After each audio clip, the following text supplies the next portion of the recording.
Sveiki!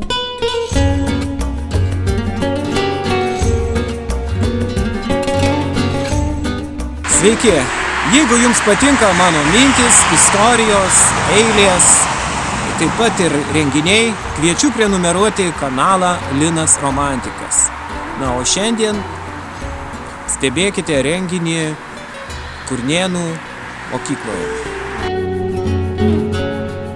Aš noriu pristatyti literatą Liną Vitkauską ir fotografą Faustą Augustiną ir jų kaip bendraautorių parodą fotografijų Atodangos.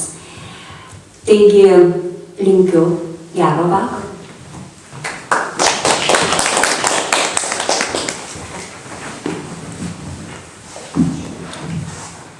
Ačiū už gražų pristatymą.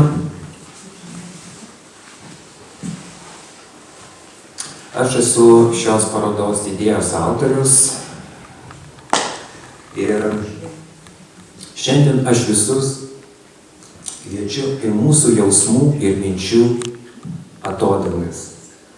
O kur keliauja mano mintys? Juk kartais savęs klausime, ar pasirinktas kelias yra teisingas, o gal išmokti mylėti nepakanka ir viso gyvenimo. Mūsų paroda paryškina, akcentuoja žmonių klaidas, skausmą, egoizmą, vilties ir meilės svarbą. Tarp fotografijų 2 eilutės pamąstymų ar net keli sakiniai virsta sentencijomis, proza, eilėmis, poezija.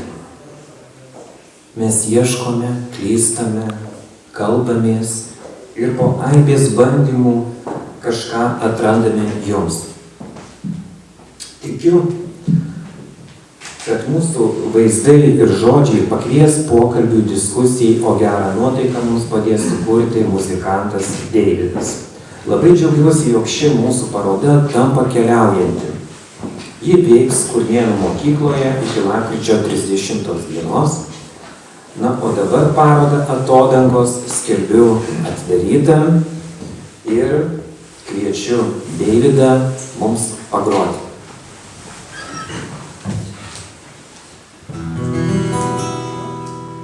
Užsimerkęs išeinu, kur nepaprastai gražu, kur nėra kančių, nei skausmo, nei ašarų, kur nereikia vėl meluot, kur nereikia skart kovot, kur mylėti galima be skausmo.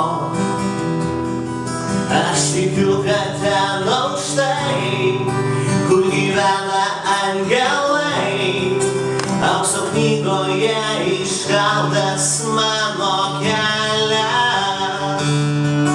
Nevalia man jo skaityti, nevalia man jo matyti, reikia gyventi šią dieną, tiesiog gyventi.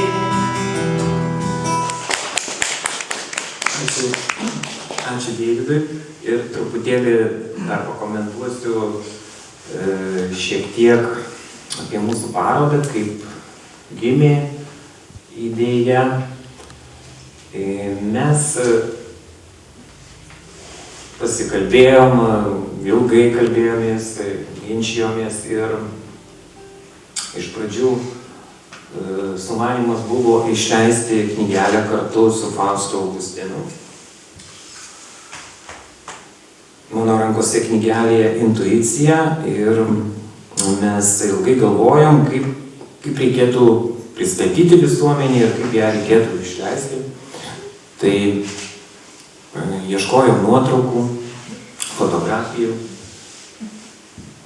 ir buvo didelė atranka, daug liko nepanaudotų fotografijų ir tiesiog, Faustas daug fotografuoja ir buvo tiesiog iš ko pasirinkti ir man gimė mintis, kad padarykim parodą, tokią parodą, kokios Alytuje, tarkim,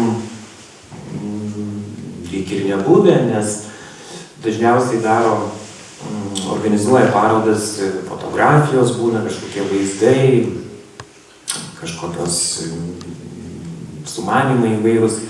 Bet ši paroda yra ne tik fotografijos ir įvairios nuotaikos, emocijos atspindėtos, bet ir mano mintis su tam tikru moralu, galima taip, pamokymų, palyginimų, akcentavimų, tai sentencijos, mintys, kai kur netgi aforizmai, ištraukos iš eilėraščių.